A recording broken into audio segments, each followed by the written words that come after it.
देखो बच्चों, constant motion का क्वेश्चन है, इसको सॉल्व करेंगे हम। इस प्रॉब्लम में क्या गिवन है, दो ब्लॉक हैं ए और एक बी। तो जो बी ब्लॉक है वो ए ब्लॉक के अंदर रखा हुआ है, जैसे डायग्राम में आपको दिख रहा है। जो ए ब्लॉक है वो राइटवर्ड मूव कर रहा है 5 मीटर पर सेकंड स्क्वायर के एक्सेलरेशन के साथ विद रेस्पेक्ट टू ग्राउंड। अभी हमें बी का एक्सेलरेशन निकालना है विद रेस्पेक्ट टू ग्राउंड। तो स्ट्रिंग की लेंथ क्या होगी, इसमें कांस्टेंट होगी। तो स्ट्रिंग में मान लेता हूँ this is L1, this is L2, this is L3, this is L4। तो मैं क्या ऐसे लिख सकता हूँ, L1 plus L2 plus L3 plus L4 equals to constant. ठीक बच्चों, अब मैं इसको अगर डिफ्रेंशिएट करूँगा तो rate of change of length कितनी आ जाएगी बच्चों, स्पीड आ जाएगी। तो speed of 1 plus speed of 2 plus speed of 3 plus speed of 4 equals to 0, क्योंकि कांस्टेंट का डिफरेंशिएशन 0। तो हमने क्या किया, कुछ नहीं किया, इसको डिफरेंशिएट किया टाइम के रेस्पेक्ट में। ओके, तो अब ये देखो अब बच्चों कि L2 की जो लेंथ है वो बिटवीन दीज 2 पॉइंट वो तो चेंज हो ही नहीं रही, और L3 की जो है बिटवीन दीज 2 पॉइंट वो भी चेंज नहीं हो रही। तो मतलब स्पीड क्या है इनकी, 0 0, चेंज ही नहीं हुई लेंथ। जो S1 प्लस S2 है, अगर मैं इसको फर्दर डिफरेंशिएट कर दूँ, क्या आएगा बच्चों, स्पीड को डिफरेंशिएट करते हैं मैग्नीट्यूड आएगा एक्सेलरेशन का। तो इसमें जो एक्सेलरेशन का मैग्नीट्यूड है और इस एक्सेलरेशन का जो मैग्नीट्यूड है इक्वल्स टू 0, मतलब इन दोनों का जो मैग्नीट्यूड है वो इक्वल है बच्चों। तो magnitude of acceleration A equals to magnitude of acceleration 4। B, ये जो ब्लॉक है बी, इस बी का acceleration with respect to A कितना है बच्चों, 5 metre per second square downward. समझ आ गया ये बात। लेकिन बी अभी कहाँ रखा हुआ है बच्चों, ए ब्लॉक के अंदर रखा है।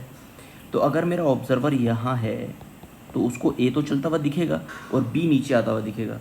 तो ए तो डायरेक्शन में जा ही रहा है, बी इस डायरेक्शन में आ रहा है। तो 5 metre per second square, 5 metre per second square.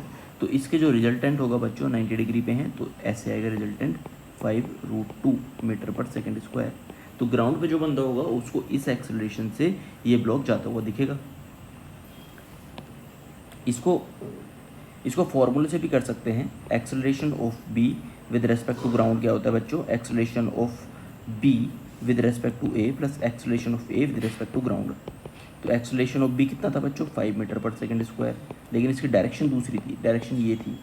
ठीक, अब acceleration of A with respect to ground 5 metre per second square, इसकी डायरेक्शन ये थी। तो हम 5 और 5 10 नहीं करेंगे इसको, तो वेक्टर एडिशन होगा। अभी वेक्टर एडिशन कैसे करते हैं बच्चों, अगर इनके बीच में कितना डिग्री है, 90 डिग्री है, तो A square plus B square plus 2ab cos theta cos 90, तो 0 हो जाएगा। तो A square plus B square 5√2 metre per second square. Direction तो आपको पता है 45 डिग्री पे होगा, क्योंकि मैग्नीट्यूड क्या है, सेम है बच्चों। चलो नेक्स्ट क्वेश्चन में मिलते हैं। हेलो बच्चों, कितना अच्छा क्वेश्चन है कंस्ट्रेंट मोशन का। इसको सॉल्व करेंगे, मज़ा ही आ जाएगा सॉल्व करने में। देखना आप, कॉन्सेप्ट क्लियर हो जाएगा इस क्वेश्चन में। आपको क्या फाइंड आउट करना है, इस स्फीयर की वेलोसिटी फाइंड आउट करनी है इस इंस्टेंट पे, जब इसकी जो डिस्टेंस है यहाँ से वो कितनी है, r/5 है। तो मैं ये स्फीयर नीचे बना लेता हूँ। कंस्टेंट मोशन की कंडीशन बताऊँगा आपको। पहले मैं टेंजेंट ड्रॉ कर लेंगे और इस टेंजेंट से नॉर्मल डालो ऐसे करके इस सेंटर पे। ठीक, तो ये जो नॉर्मल पॉइंट है इधर पॉइंट, तो इस पॉइंट, ये पॉइंट सर्कल पे भी है और ये पॉइंट इस वेज पे भी है जो मूव कर रही है। ठीक, तो इस पॉइंट की जो वेलोसिटी है बच्चों वो एक ही होनी चाहिए, क्योंकि ये सर्कल के कांटेक्ट में भी है और वेज के कांटेक्ट में भी है। तो इसकी वेलोसिटी दो नहीं हो सकती, एक ही वेलोसिटी होगी। ठीक है, लेकिन हमें तो वेज की वेलोसिटी पता है सर वेज की वेलोसिटी तो इधर 20 मीटर पर सेकेंड है, ये रही 20 मीटर पर सेकेंड। तो कोई बात नहीं, पता है अगर ये एंगल थीटा है तो 20 का कौन सा कंपोनेंट इस डायरेक्शन में जा रहा है, कॉस थीटा। अब थीटा की वैल्यू निकालनी है आपको। अब ये बताओ ये डिस्टेंस कितनी हो गई, 4r/5 हो गई, नहीं हो गई, और ये r डिस्टेंस है। तो साइन थीटा लगा दूंगा मैं यहाँ से, sine theta equals to 4r/5 divided by r। तो थीटा की जो वैल्यू आ गई बच्चों 4/5, साइन इनवर्स हो जाएगा, तो this will be 53 degree. Theta आ गया 53 डिग्री, बहुत बढ़िया। अब बच्चों इसकी वेलोसिटी निकालनी है मुझे, विच विल बी v, जो सेंटर ऑफ मास है इसकी वेलोसिटी v होगी।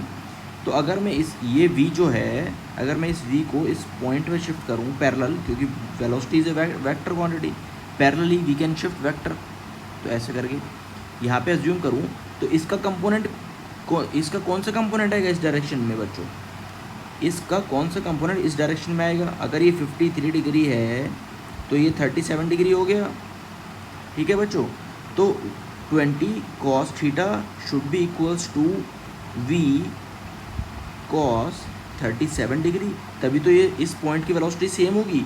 20 का ये वाला कंपोनेंट और v का ये वाला कंपोनेंट, ये दोनों सेम मैग्नीट्यूड के होने चाहिए, इस डायरेक्शन में वेलोसिटी सेम होनी चाहिए। तो ऐसे लिख सकता हूँ मैं इसको, बहुत बढ़िया। तो अब 20 इंटू कॉस 53, कॉस 53 की वैल्यू कितनी होती है बच्चों? कॉस 53 की वैल्यू होती है 3/5। v इंटू कॉस 37 की वैल्यू कितनी होती है? 4/5। 5 ये 5 से 5 कैंसिल, 4 से आ जाएगा 5 एंड v की वैल्यू आ गई बच्चों 15 मीटर पर सेकेंड। कितना अच्छा क्वेश्चन था, मस्त क्वेश्चन था। ऐसे क्वेश्चन हम आने वाली वीडियोस में भी करेंगे, तो फॉलो कर लो। और नेक्स्ट वीडियो में मिलते हैं बच्चों, तब तक के लिए टेक केयर, बाय।